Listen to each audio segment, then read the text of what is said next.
All right, we've got people joining us now. We're going to give everyone just a minute to get in, just let everything load up before we get started. Normally takes about a minute or two. We are going to be talking about safety on Avatar 2 specifically, but as we get into different movie sets and things like that, sometimes that comes up. But we'll be talking specifically about safety with Avatar 2. Joining us, and I'll have you introduce yourselves in a moment, gentlemen, but Kurt Kroc and John Garvin are with us.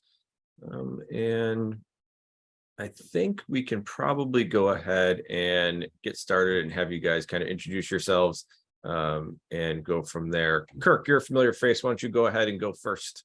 Yeah, sure. So I'm Kurt Kroc. I'm the president and founder of Performance Freediving International. I'm also a performance advisor with Liminal Collected, and I've recently taken on a new role at deep.com, where I'm the human performance diver lead. And since 2017, I've also been working on the Avatar sequels as the trainer and in-water safety for that under the tutelage of John Garvin, the Marine Unit Coordinator. Beautiful. I love it. Thank you. And that's a great segue right into John. John, why don't you kind of give us a little introduction to yourself? Yeah. Hi, I'm John Garvin. I'm a commercial diving supervisor. I'm also a TDI instructor, trainer, been a technical diving instructor, and used to specialize in closed circuit rebreathers and that technology. So I've worked as both a recreational scuba diver and also technical diver.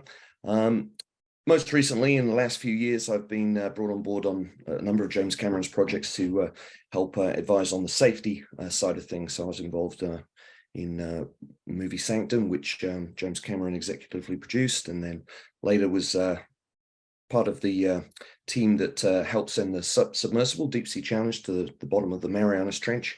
And more recently, I was dive supervisor on Avatar: The Way of Water. Beautiful. Thank you very much. So we've had, I guess technically four of these webinars now. This is our fifth one. Kirk, you and I did one, and then John, you and I were going to do a single one, but that morphed into this webinar series that we're concluding today, which has been amazing and wonderful. And I appreciate it, John, for letting us do this, and Kirk for your time.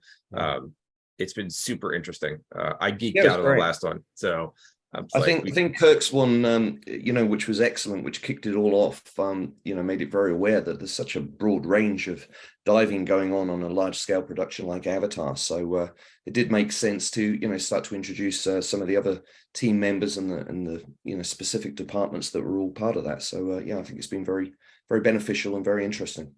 Yeah, and I was shocked. We did like 90 minutes on each one of those, and I was like, more. It was great. I loved them. So, and we've been getting good response. So I've been super happy with that. So let's talk about, we'll go with Kirk. We'll keep this going. Kirk, how did you get involved in this project in general? How did you kind of get in on the Avatar 2? Yeah, well, I mean, the fun short story is that I was in Vancouver International Airport, saw James Cameron walk by, went up to try and meet him, couldn't find him, got on my flight to LA. Sure enough, there he is. I write a Twitter resume on the back of my business card, and half the flight later, I walk up and say, nothing ventured, nothing gained. My name's Kirk. I'm a freediver. I go to hand him my business card, and he starts talking. We start talking for the next 15 minutes. About freediving, about scooters, about the Cove, which I had been involved in, a number of things like that. And I just kind of wondered if maybe he took the card and just threw it in the back seat or back pocket. And so several years later, had a friend email me and while I was in Truck Lagoon Technical Scooter Freediving, and he says, Kirk, answer your effing phone. It's James Cameron. He wants to talk to you about Avatar, right? And so my best excuse for James Cameron was, I'm technical scooter freediving Truck Lagoon at the time. So a couple weeks later, 4 weeks later, I meet with him for 2 hours in Malibu at his ranch, and he tells me about the story arc, and he tells me about kind of some of the problems they're having, and that there's these freedivers and there's going to be humans, and the problems are happening is the bubbles in the volume, which will mess up the performance capture. What would I do? So I would train them in freediving, breath hold, cast crew, camera people. And then I said I would employ technical freediving, which is something I'd been developing. And that was going to be use of oxygenated mixtures, which we could lengthen the time and safety and all this sort of stuff. And he had said, yep, we had wondered if that would be an option. So I think at that point he had been already talking with John about that. And I had already developed protocols and I had a name for it and had used it extensively. So by the time I left, he said, you're our man. And that was supposed to be a 2-month gig, right? Me and 5 of my instructors teaching cast crew for 2 months. And it kind of went on for 2.5 years full time in LA, and then another 2 years for 2-3 months at a time in New Zealand. And hopefully there's still some stuff we need to finish on 3. So, you know, basically I'd done movies before. I think recently we're at a talk with the Liminal Collective, and he had mentioned in that talk that he had gotten a video of mine that I'd done, which was defending the Vandenberg and a waterborne version of it, this underwater parkour run fight scene. So he had known of me through that video and had said that at some point during the production of Avatar, he was going to reach out. And then lo and behold, there, you know, I am reaching out to him on a plane. So that's kind of the short, long story of me. Beautiful. I love it. And John, kind of, you kind of gave your pathway into this previously. If you want to do short and sweet there, just to kind of encapsulate that, and then kind of go into talking about, you know, when you started hearing about freediving in this situation, what were your safety concerns and conversations you need to had at that point in time? Yeah, well, Jim had been talking about Avatar 2 when we were doing the last project on the Deep Sea Challenge Submersible project, and it was very clear it was going to be heavily focused on freediving.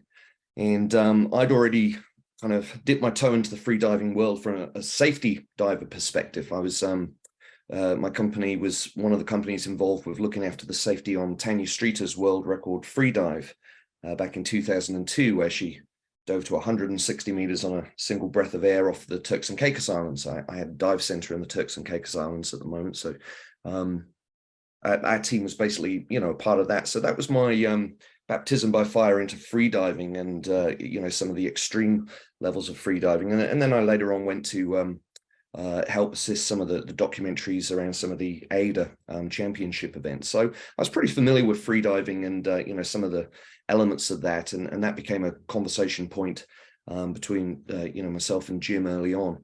And funnily enough, you know, when Avatar was gearing up, I remember him saying, "Hey, I got approached by some crazy guy on a plane who gave me a card and stuff. Who is this guy?" And of course, I hadn't worked with Kirk before, but of course, I knew about him and had you know, met Mandy and everybody beforehand. So you know, I was very early on, I said, oh yeah, he's definitely going to be our guy. He's you know, somebody who's very on board with particularly technical freediving, which we'd already started to talk about, the use of increased oxygen and how to do that.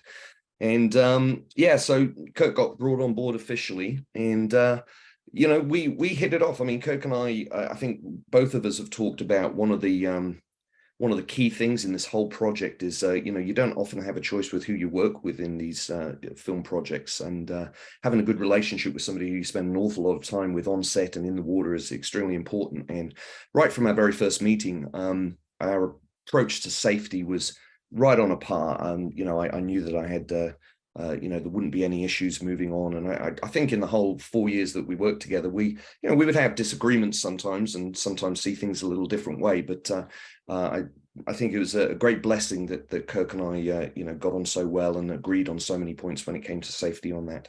Yeah, there's a clarity in the vision of kind of the safety, and that there's a protocol about which you kind of wrap everything in, and that, you know, that's something that I was very much into and that John was very much into from his experience. And so to see that come in and it not just be the Wild West was refreshing, and to know that we had the backing of James Cameron and John Landau and Disney in which to fulfill this kind of bigger version of what it can be done like, and to kind of set a standard for everyone else, I thought was really interesting too.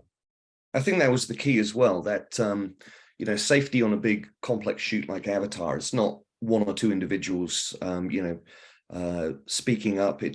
It's got to become like a culture of safety, where everybody is on board and everybody sees the benefits of that working. And the reason why that really happened is really down to, James Cameron and John Lando's previous experiences on complex water shoots where, to be honest, they'd had some close misses.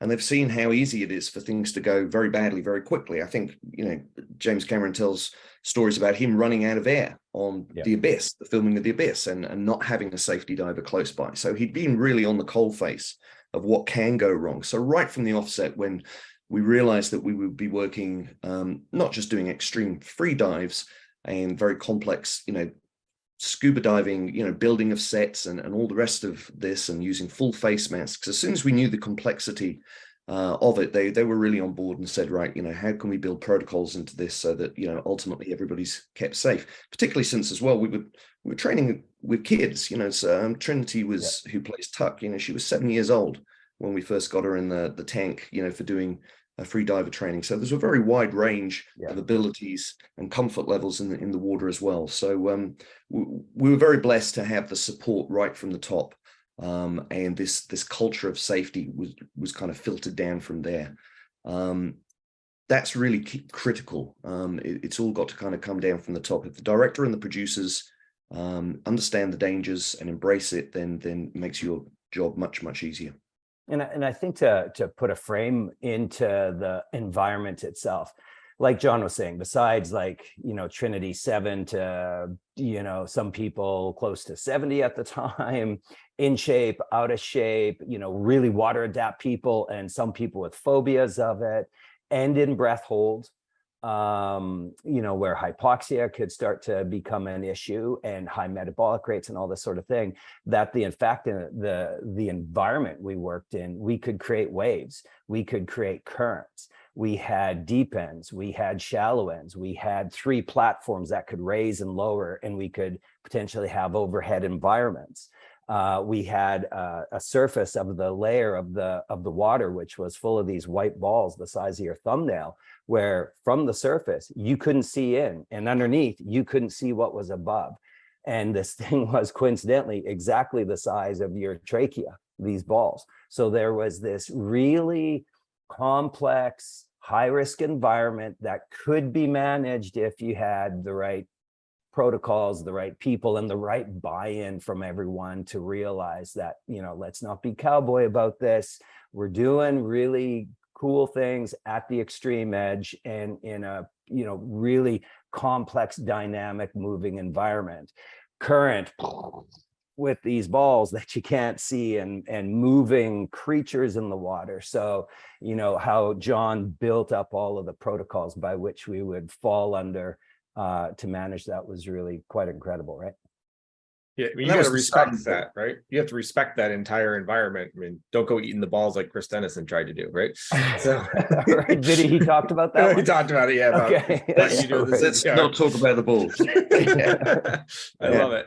One Still thing have nightmares about those balls, but yeah, that was really the starting point. And I think, Kirk, it's fair to say the first couple of months that we were on board was really just talking about getting that dive operations manual, together, and the the risk assessment, documentation in place, really. I mean, so we'd start the whole project really with consultation with the creative department and with James Cameron, where he would, express what he thought was going to be happening, and some of the machinery that we'd need, some of the, basically expressing, we're going to need a tank, we're going to need waves, we're going to need current generators. All of this kind of information was dumped on us. So we were researching all of this.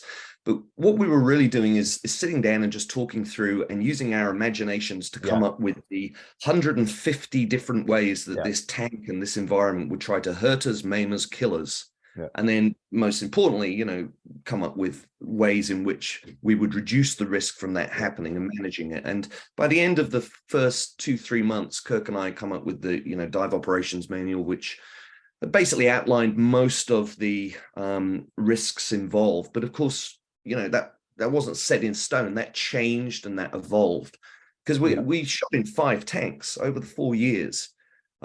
Exactly as Kirk said, we both signed on for like a 9-month project, which escalated and turned into a 4-year project, both in Los Angeles and then later in New Zealand. But during that period of time, there were 5 different tanks, and each tank had its own personality and its own challenges and risks its and own, everything. and sometimes its own people. The people would change, Yeah. and we'd have to retrain them. Yeah. So our job was, no matter how much the tanks changed and the people changed, to produce a documentation and this ongoing developing risk management plan, which would develop throughout the 4 years and be modified and would increase. You added a huge section for COVID, of course, when COVID hit towards the end of the project. So there's another 20 pages added at the end. How do you manage COVID protocols on a large scale water film shoot? So this document became kind of like the Bible and the guideline to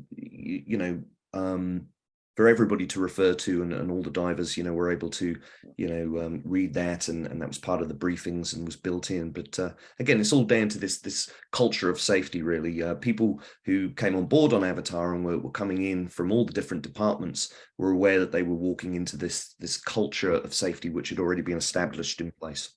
I think as well, you have to realize the document that John's talking about, was a living document. So it could change as we got to a new environment or a new thing was put into it. And that really what you're looking at is you're trying to figure out what is the likelihood of the risk and what's the severity of it. And then you're trying to risk mitigate it. And ultimately you're putting in those things that would, okay, I've got current and I can't see, and I got, grates that could pin me against it on a breath hold because I went past the safety zone. So how are we going to risk mitigate that? So it really involved a level of kind of logical, complex thinking, which largely John took on to bring us all into that, to create this amazing document that we, in our time there, I mean, we had a really amazing safety record over, John, how many hundreds of thousands of breath hold dives did we do in LA alone? Yeah, there was 250,000 or something. It was actually very difficult to keep track of all the breath hold dives. So again, I mean, part of the job of the dive supervisor is to log the divers in and out of the water. But sometimes we would have the team size would vary on the non-tank shooting days where the whole film crew were on the dry stage, so we were just keeping maintenance going on the tank. The dive crew could be 2 or 3 people, and then suddenly on a tank shooting day that would extend to 25, 26 people in the water all at the same time. Now, many of them are on breath hold dive, and some of them are on scuba diving, the grip departments who are got work to do under there, but they're up and down all day like yo-yos, basically. So trying to keep track of that, what time did that diver surface, what time did they go down, it becomes very difficult to do, and you end up, if you're not careful, doing so much paperwork and recording times up and down that it becomes meaningless. So we had to take a more common sense approach. So we actually ended up using the Tasmanian bounce dive tables, which basically allow unlimited ascents and descents to a maximum depth of about 9 meters for an accumulative bottom time of 5 hours. So we just made sure that, the guys on scuba, as soon as they were getting close to their 5 hours of actually being submerged, that we would cycle those out. But the reality of it is, of course, we use dive computers and use the use of nitrox to try and control all of that. And we always had a very good, clear idea of how many divers were actually in the tank all the time and what jobs they were doing and who safety divers were covering them at all times. But it was quite complex to record every single time a free diver would come up and down, because quite often they would be doing hundreds of dives each day. And also just on what Kirk was saying, it wasn't this document that we produced, the dives operation manual. Everybody has to do that. Everybody has a risk management plan when they're doing professional, diving. I think what was different about this is we actually took the time to test it and to implement it. Every single time that we came to a new tank, we would spend a whole day just on practicing safety drills. So we would get the whole safety team, all of the key people from the key departments, stunt department, grip department, and we would basically, open the question, right? How are we going to deal with emergency management in this tank? What happens if we have an unconscious diver in the deep end of the sump? What happens if we have a suspected spinal injury in the tank? What happens if we have a shallow water blackout? We'd throw out all of these scenarios, and as a team, we would collectively come up with the best way to manage it. And that was critical as well. It's not about one person, Kirk and I, wagging our finger and saying, right, this is how you do rescues and this is how it should be done. We threw it open to the team, who were all experienced scuba instructors and all had different, experiences that they could bring into that. And collectively in the space of that day, we would go through each one of those scenarios and practice it and find out where it fell apart, find out where how we could improve, and got it to the point where we were able and capable of doing all manner of different kind of rescues very, very efficiently. And so that in the unlikely event that something did happen and the dive alarm did go off and we would, having to deal with it, we weren't dealing with it for the first time. We'd already gone through that scenario. Everybody knew what their role was as part of the team and were able to, kick into action. So that was a critical thing. I think a lot of the time when you're working complex dive operations, you can write it all down and you can give briefings and that's great, but you need to take the time to actually practice these things. I think one of the other things, Jason, is that that besides getting the time in which to train, not just the stunt people or the crew or the cast, but the grips and the photo department, one of the things that I think Pete Zuccarini and John had talked about, and that Jim and John Landau grabbed onto and supported, was I took the reference camera people. These are guys and gals with cameras, dry, outside the tank, looking through viewports, just getting different angles so that James Cameron could reference what that looked like from that angle, right? It was just throwaway footage. It was never going to be used, but it was just so he could see a different angle, called reference footage. And so I got a half day in which to do a classroom session with them, so that they could be, again, we've got this huge complex environment. There's stages, there's boxes, there's all this stuff in the water. We had 26 people underwater at one time on breath hold, doing over 250,000 free dives in LA alone. And so these guys doing reference footage could be like, hey, we got a guy behind the north wall box, still down there. And to just have those extra eyes so that they could recognize, looks like someone's blacking out. They could be that extra dozen or so eyes just as that extra layer of safety. So it was really nice to work within that whole kind of organization, that they were willing to invest where it needed to be invested. Yeah, it's great. That was one of the big issues with the balls. Yeah, it was, of course, you've got the sea of white balls on the surface. So as a dive supervisor, you can't look down through the water and see what's going on. So we had a series of 10 underwater cameras, positioned around. So I would be watching, what was going on under the water on these safety cameras. And the safety cameras became, so critical that other departments, quite often would ask for a feed, including, the director. He'd take a feed from my safety cameras as well, because they gave a full picture of what was going on. When you're underwater on a film shoot, of course, the actors are often the safest people because they've always got the camera on them. So you can see immediately on big screens everywhere. They're one-on-one with their safety person. Yeah, having issues, but it's all the rest of the divers who are behind the camera that you've got to keep an eye on. So these safety cameras, were critical. But as Kirk said, we also had windows with, camera people looking through the windows underwater. And it occurred to us that, of course, why can't they also be spotters and acting as safety crew as well? So, like I said, Kirk did spend some time with them. And it's just an extra level of safety that we were able to do. Now, of course, on a lot of film shoots, none of this is possible because of budget and time.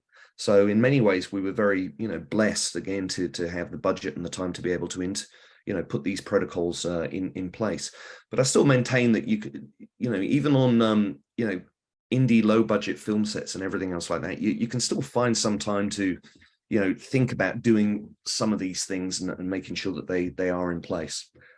You may not have the time or the luxury to be able to run rescue scenarios if you're shooting a commercial for a day or two. There's just not the time to be able to do that. But, maybe you can get together with the safety divers who you're bringing on board before the shoot and just, when was the last time you did a rescue scenario? When was the last time you worked in this space? When all of these questions can kind of be asked.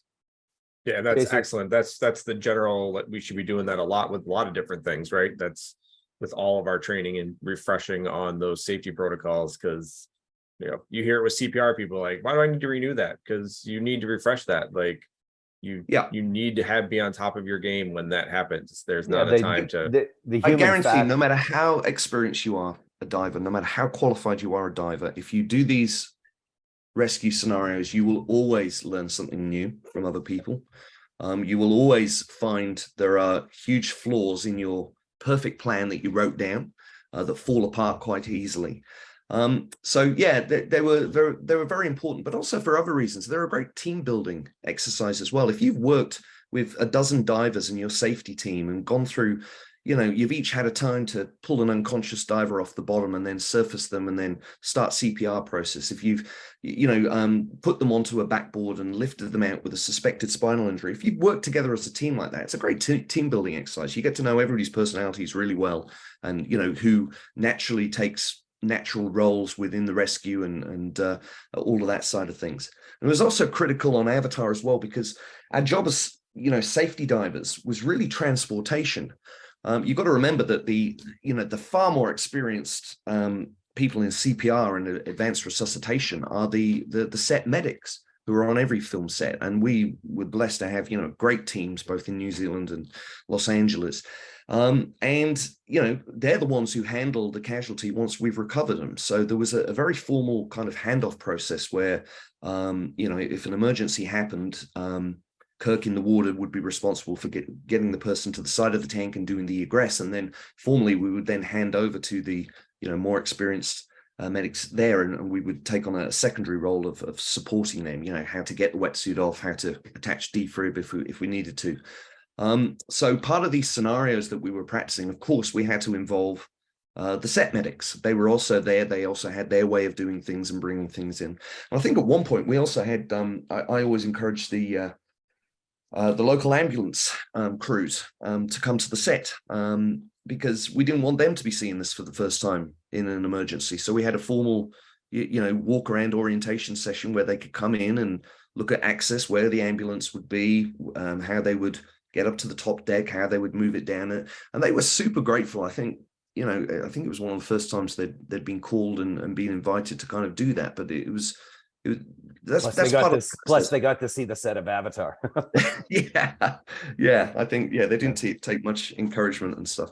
But the details and the small things, and usually with these rescue scenarios, that if something does go wrong, that's how it falls apart, as it's not practiced. And I'm very impressed by a lot of professional rescue services, police, ambulance, fire brigade. They're out all the time doing these scenarios and everything else like that. There's no different why the dive industry shouldn't be the same. Jason, you probably have some questions, or maybe is there audience questions? You guys answered naturally one of them, and Alan Lang has got a question right now, which was the next question I was hoping to ask you guys, so it's perfect. And it goes kind of, you guys have mentioned it a couple of times. You mentioned technical freediving, and Kirk, you mentioned that we should talk about this. The question is, what percentage of oxygen did you go with, and balancing the risks of oxygen toxicity? Basically, why did we do this, and what were the safety protocols behind the technical freediving there? Right. Yeah. So, I mean, the idea of technical freediving is an oxygenated mixture. It can be used for a number of reasons. Our first and foremost priority was to reduce any risk of hypoxia. So, last thing you want to be is on a, $3 million day and you black out Kate Winslet or Sigourney or one of the kids right in the morning, right? Not a good thing. So we used it first to do that. Second, we used it to recover. We would be in the water, the team would be in the water sometimes 16 hours a day, whereas the cast could be in there maybe 8-10 hours. And we'd have to get multiple takes of the same scene, and we'd have multiple layers of scenes in a day. So there's a lot of reasons why we used it. So we used 50 and 80%. We used 50% because the practicality of make our oxygen banks last longer. We could down blend an 80, turn it into a 50. Just there's some practicality of it. And that 50 gives us more than enough oxygen in which to take care of the vast majority of what we are running. We used 80% depending on whether we had a really high metabolic scene, or maybe taking into account some of the people we were working with based on you know, their shape, the metabolic rate of the scene, age, you know, all of those certain things. But we didn't just use 100% because our tank, we had the potential of 10 meters of depth. And so to manage any problems with high PO2s, oxygen toxicity, we kept it at an 80% so that we would never dip into that PO2 range where we could create a risk. And when we looked at the average amount of time we would spend versus our surface interval, central nervous system oxygen toxicity, even whole body oxygen toxicity was never going to play a key. And we did that intentionally. And John and I talked about this, was that's why we were going to use 80%, is so that we could control that. If we oopsed and gave someone the high mix when they were in the deep end of the tank, right, it's going to be a no-brainer. It was no issue. So the other aspect of controlling hypoxia potential was that it allowed the cast member to have a little bit longer of a breath hold. We weren't using it for like have these massive long breath holds, but they could also do it more comfortably. So during the scene, they could basically not look like they were holding their breath. They could get a good 2-minute long scene because they were supposed to be Metakain, born in the water, and that's their fun, happy place, and they could look like that. And so the idea was they could continue to be in their character without knocking on the door, is, you know, the urge to breathe because of the increase of acidity of the blood and the reflex respiratory centers and all of those sorts of things. So with that, John got James Cameron's, he had this blending system that we basically, John and I first did the blending, and then when we really got into it, then we had to hire people who would come in. And John, you can speak to the blending system, and what, 1,000, 1,500 aluminum 80s of nitrox or something in LA alone.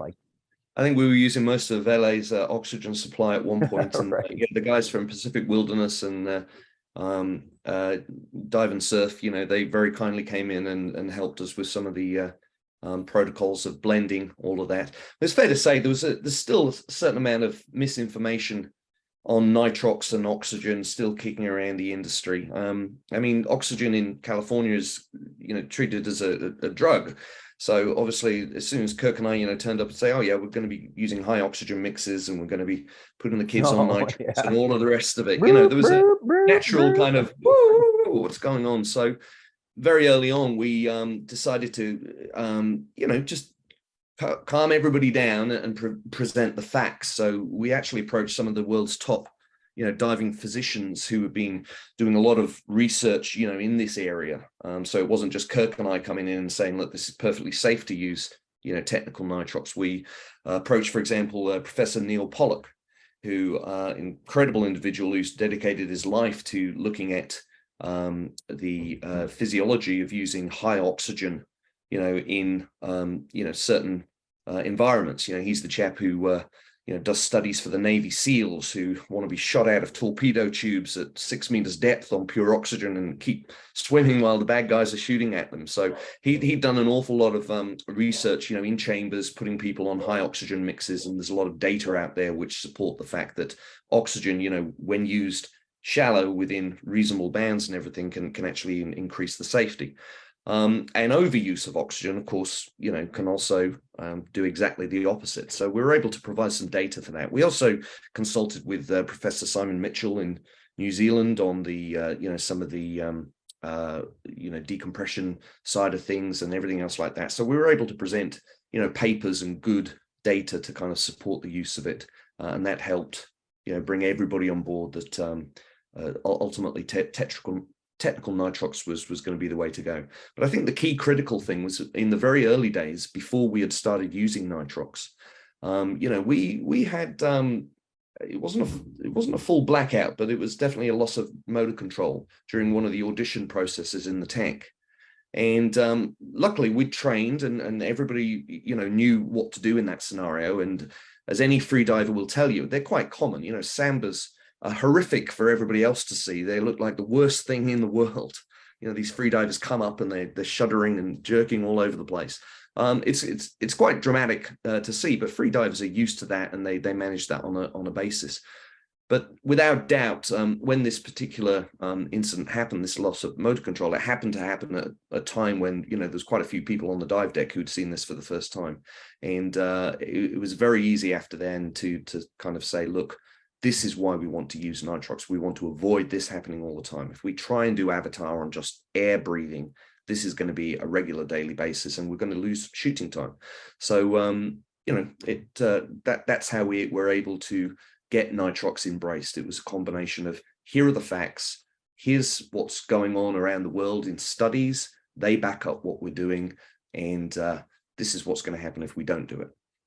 What were some special, sorry, Kirk, what were some special safety protocols that you went ahead and had to do with the fact that you've had the mixed gas now on set versus just the air that you would have had on set?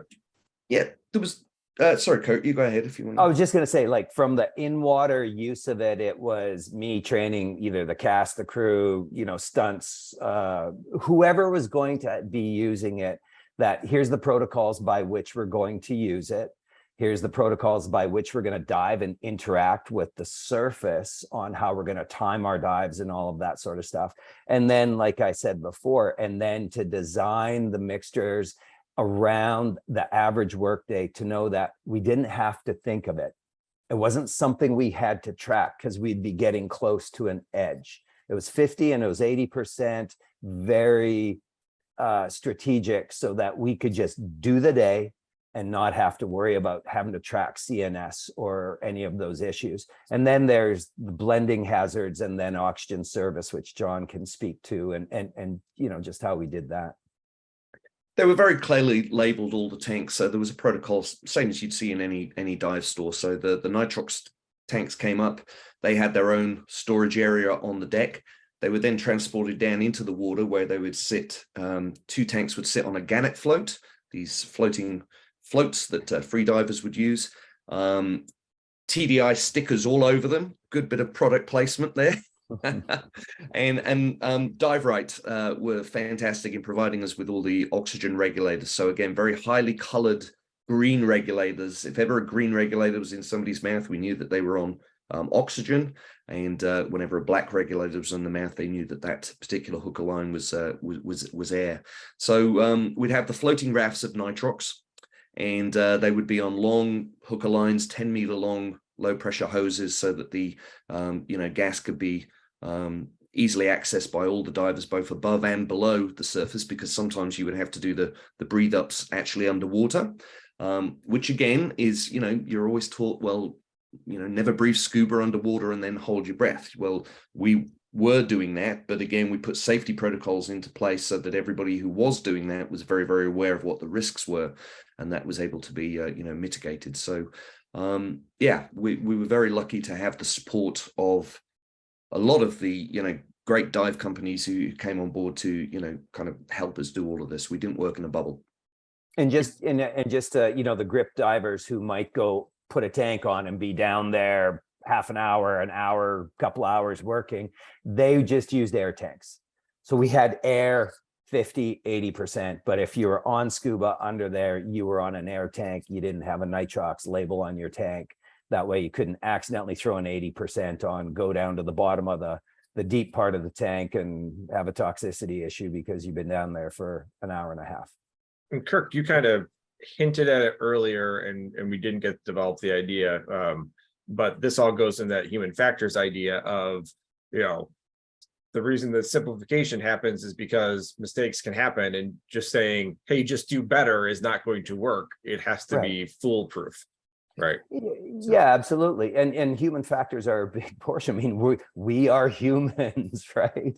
We're a software, and Gareth Locke's program in that is really good testament to kind of, what we were doing kind of emulates what he teaches. And so to just know that it's an evolving thing, and that, there's drift in certain things that you do, and as best you can, you try and recognize that, and if problems do happen, don't look for the blame, don't look for the person, look for the what was the procedural aspect of this that we can work on, right? So yeah, it was really good.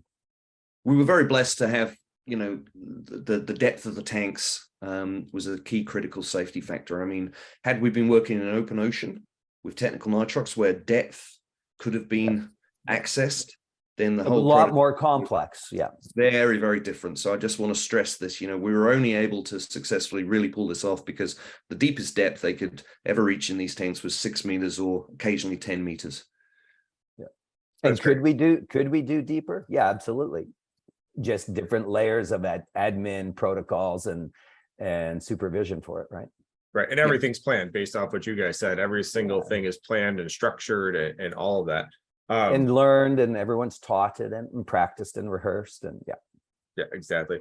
One of the things I wanted to talk about was average teams, like what the team looks like.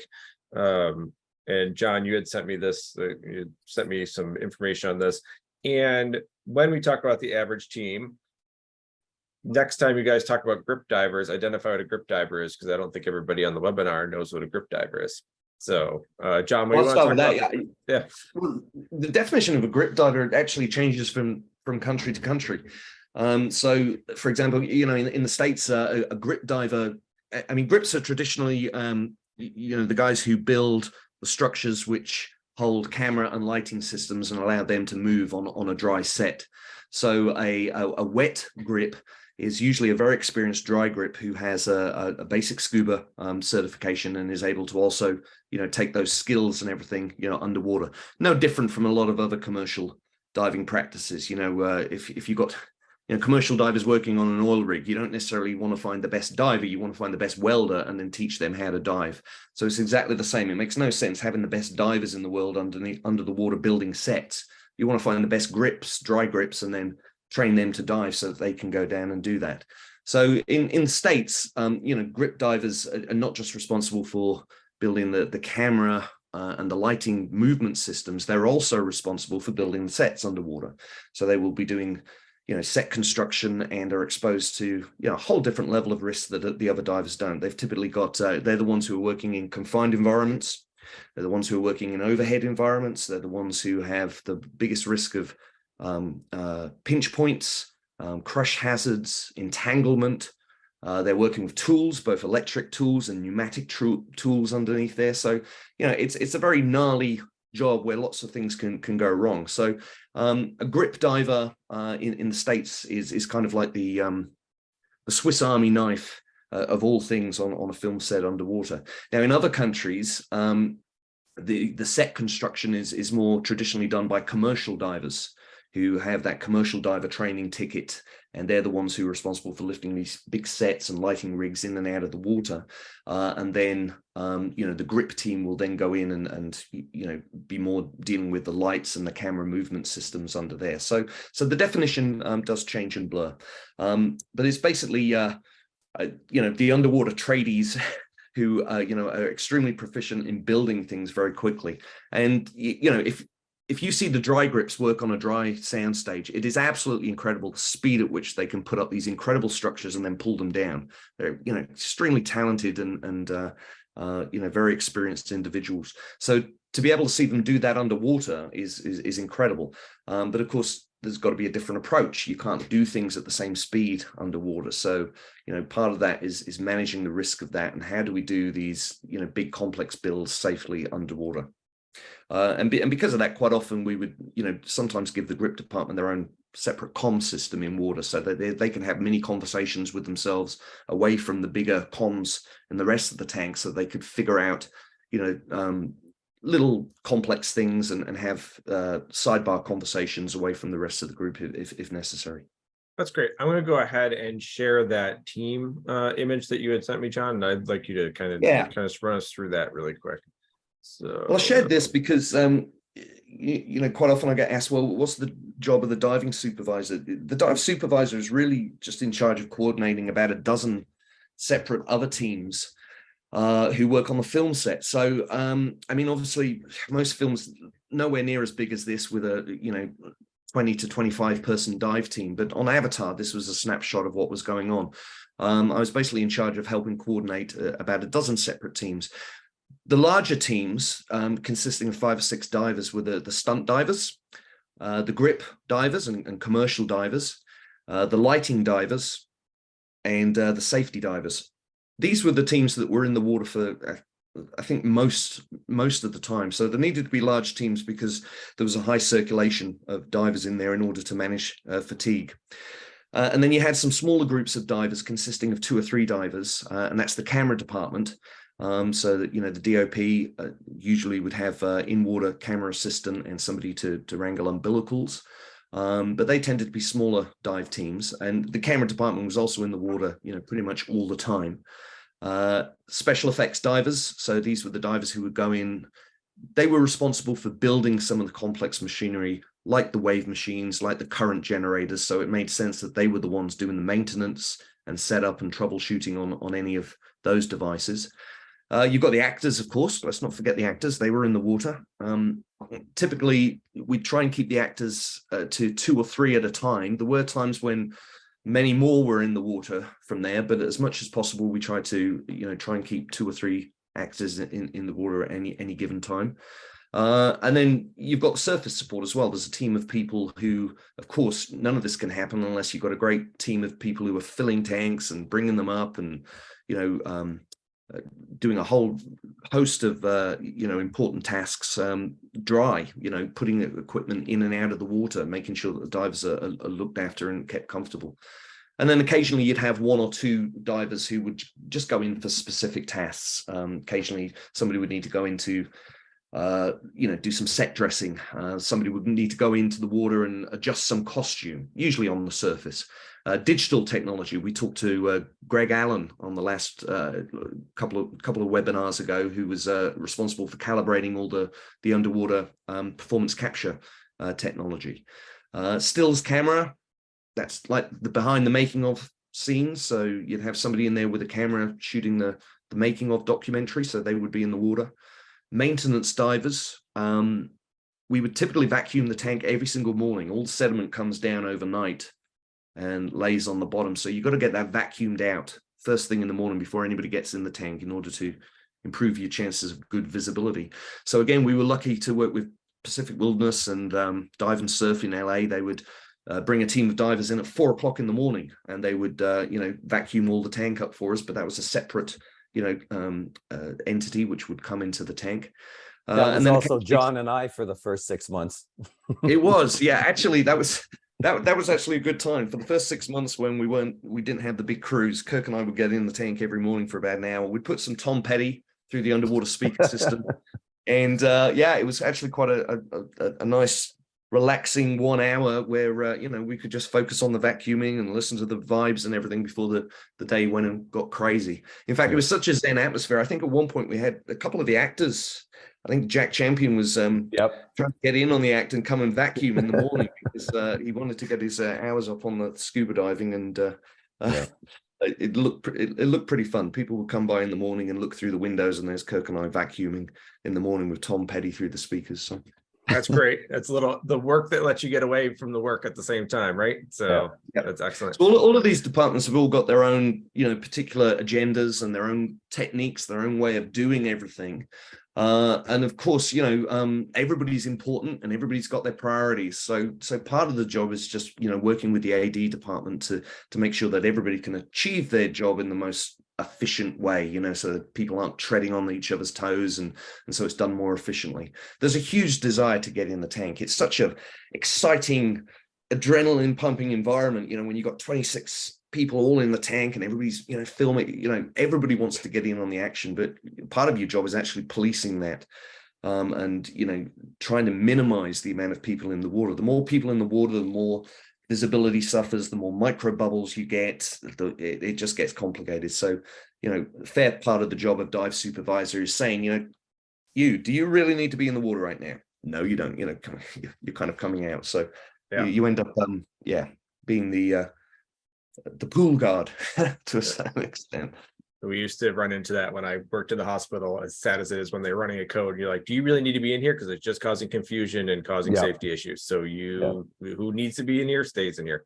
And Kirk, you ended up training basically all of those individuals on that team in freediving, right? That we just had up. So, and that was for safety reasons as well as job Yeah, reasons, right? well, it was for job reasons. I mean, if we were shooting and something needed to be done on set, then it would be instead of putting someone on scuba at times and then having bubbles lingering in the water for a little bit, it could be they could go down and change something really quick, come back out. When we weren't shooting and we're just building, then they'd go on scuba, right? And we'd just deal with the bubbles as they would kind of work their way out through the day. But yeah, everyone got trained on the techniques and the protocols and the safety and how to take care of each other, because we're all in this as a team. One of the key things that I learned on Avatar, which I'd never really thought about before, is the safety divers. To me, safety divers were always on scuba, and that's it. You had a safety diver, they had a scuba tank on their back, and that was their job, and they swam in and they gave regulators and offered that. What we did with Avatar is,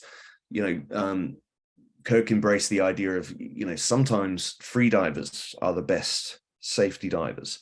The speed at which a free diver can deploy from the surface, reach a casualty on the bottom and get them up to the surface, while a scuba diver is still chugging along the bottom trying to get to them in time, is incredible. So it kind of opened my mind up to the fact that the best safety diving team is a combination of people on scuba. We always had a safety diver on scuba. That was absolutely necessary. So lots of entrapment issues that could happen. Yeah, right? If there was an entrapment or whatever, you needed the time of doing that. But I think our most efficient team was a blend where we had safety divers on scuba, but also safety divers who could deploy as free divers as well and have that kind of speed element. We had one scene in the bottom of the tank where 4 or 5 people get grabbed into a net, right? And the net had some sandbag at the bottom to weight it down and all this sort of thing. And these people are on breath hold, being captured by a net underneath the water. So we had, lots of people able to give an air source as we kind of work the situation out. That's great. That's very cool. We had a question on the safety side of things is, what are some considerations and precautions taken when working with electricity and water? Oh, that's an excellent question. Yeah. So the lighting department, obviously a huge amount of lights coming in and out of the water on a daily basis, but also you've got an awful lot of other electrical equipment around the tank, including, the comm system, video feed systems, everything else like that. So very early on, I would get together with the head of lighting and obviously be talking this through, the cable management around the tank. And again, depending on which country you're in, some countries, they don't allow any electrical equipment within 2 meters of the water's edge. So you've got to really put the safety protocols of electricity in place right from the foundations upwards, long before you're thinking about even the size of the tank or anything. You're planning where the cable management's going to be and where the GFIs and the residual current devices are going to be placed. But then critical to this is every single morning we had a protocol where nobody goes in the water at all until all of the GFIs in the electricity is signed off on. So I would get together with Salim or with Misha, and we would formally walk around the tank in the morning, check all the GFIs, check everything was good, and then as soon as we got the official sign off that the electricity was all good and as it should be, then we opened up the tank and allowed the divers to access into the tank. So yeah, that's how we manage that side of it. And of course, part of the dive orientation, which you give to everybody, is to make sure that they're aware that nothing gets plugged in anywhere near the deck unless that's been run past, myself and the head of lighting, because that's the key. That's where it's going to fall apart. Somebody's going to just walk into the set and plug in an iPhone in the wrong socket or bring some new electrical device to the water and plug it in without letting anybody else know about it. That was a potential danger. So again, we try to make sure that nothing gets plugged in the deck unless it's been stamped and approved formally. Good. Thank you. We are getting close to time. So we wanted to keep this right at an hour on this one. What I've been finishing all of these webinars with is basically advice to someone that is interested in getting into this realm of getting involved in these sorts of things. And that has been a consistent question on every one of the webinars. As soon as I start with like the outro, people are typing that question. So we might as well get it out of the way. And we asked it every single one. So John, I want to say thank you first for coming, and then why don't you go ahead and give, kind of a, one little quick, advice for someone that's interested, but has become interested because of this. I think best advice I can give is to try and become that Swiss Army knife of divers. The people I work with in film sets, I'm constantly amazed by the diversity of skills and the amount of different hats they can wear on the film set from a water team point of view. So, if you want to be, for example, a safety diver, then of course, it helps to be an instructor or a dive master with good rescue skills and everything else like that. But guess what? If you can use a compressor and you can blend nitrox as well, that's gold. If you also know a little bit about the lighting side of things, and you know a little bit about the gripping side of things, and guess what, you're a free diver as well, then you're moving yourself closer and closer to the top of the list of higher ability. So I think that's key, is to not become too focused on just getting just your scuba certifications and all of that done. It's really knowing the broad spectrum of everything, including boats as well. A lot of our safety divers are extremely competent boat handlers and boat management systems. So the more of those kind of hats that you can kind of wear, then the better, I think. Having a commercial diving ticket definitely helps. You may not need it in some countries, but in some countries, in order to work and do any of these kind of jobs in the water, you need some level of commercial dive certification. So that's also helps. And as far as personality goes, you've just got to have that can-do attitude, and I guess the confidence as well. An awful lot of safety divers who we use, they don't really engage. They wait to be told to do something. Well, you're no good to me if that's what you do. You need to be able to see that something needs doing and deploy and have the confidence to do it. Even if you're going to get shouted at or told off, you've got to be just engaged with what's going on, see what needs to be doing, and have the confidence to kind of go into there. And if you can have that quality, then, you're gold. You're an extremely valuable member of the dive team. Yeah, I would say like that, other than all the certifications and the technical skills and like that, how your attitude and how you come in. Are you the person that says, yep, I can do that, no problem, right? Are you the +1 to the team? Are you the 0, or are you the -1? Is the team going to get weaker because you're in it, or is the team stronger because you're in it, right? If you arrive on time, you're already 15 minutes late. Right? 1 is none, 2 is 1, bring a third for a friend. All of those things that make you an asset and not a liability. And most of that comes down to attitude. If you're the type of person, hey, whatever, we need to do this. And you're like, oh, okay. Or are you the people who's like goes out, gets it done earlier, better, faster, and, be the first person that people want to call to when they know that a critical job is coming along. Your name should be the person that comes up, and that's where you're going to move forward in this and any other industry and in life in general. That's great advice. I love all that.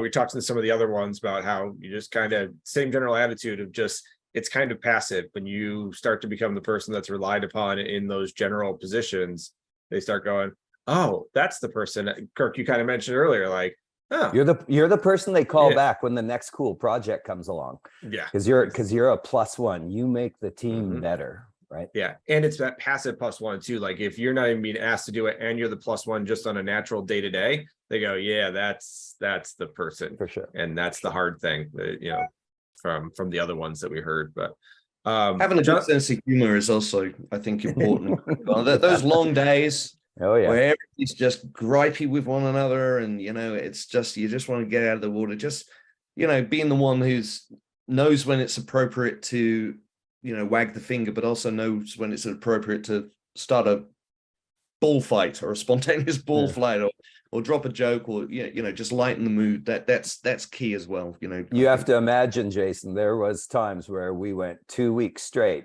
16-hour days in your wetsuit, peeing on yourself, no getting out of the water for lunch or dinners, like rarely, sometimes, living on muesli bars and diluted Gatorade.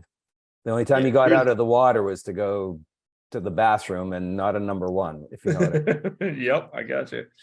There's That's definitely great. a perception that it's a very, very glamorous job. But as Kirk has said, at times it is. It's the best job in the world. It's you can be on the set and adrenaline's flowing and you're getting the shots and there's great sense of teamwork and everything. But there's a non-glamorous side to it as well. So just being prepared to brace yourself for that as well is important. And for me, some of the harder parts after a long week of shooting, 16-hour days, was to get back to the hotel room and know that I had to take a shower and I had to go through the self-maintenance, tea tree oils between all the little crevices and cracks on your body, antifungal, antimicrobial, taking care of all the little cuts you got from all the equipment and liquid bandaging, those things, because your skin is falling apart the whole time you're in there, and last thing you need is a staph infection, right? Yeah, and massive hydration, right? And And good hydration. protein. Yeah. Yeah. I stayed dry for most of the LA shoot, so I was spared, a fair amount of that kind of thing. But then I think you got your revenge in New Zealand, where I was in the water a little bit more. Right, exactly. Yeah. I love it. All right. Thank you very much, gentlemen. I really appreciate your time today. John, I know you're jumping on an airplane for your next project, and Kirk, you've been working on things, so that is excellent. So thank you for your time. I really, really appreciate it, and everybody on here has. So thank you. Any last things you guys want to say? Just a big thank you to you, Jason and Brian at SDI, TDI, PFI, just for organizing these webinars. I hope they've been useful, and it's been a pleasure talking to you. Yeah, they've been amazing. I love them. I've been geeking out on them every week. So yeah, thank you. It's been good, and hopefully it helps people interested in getting into this style of work, or maybe people already in the industry. Hopefully there's something that we've done that they can aspire to. Maybe everyone ups their game, right? Rising tide floats all boats. Yeah, and we have, based on questions, you guys have been meeting with people who are definitely in the industry, in the know, and people who are on the fringe just thinking about it. So it's been a very interesting audience, and exactly, basically both of you guys who started this whole thing, what you guys said you wanted to do, you are accomplishing based off of what I've seen on all the webinars. So it's been great so far. Great. So okay. Thank you. All right. Thanks, guys. Have a wonderful day, night. Cheers. Cheers. All right. Bye, guys. Bye.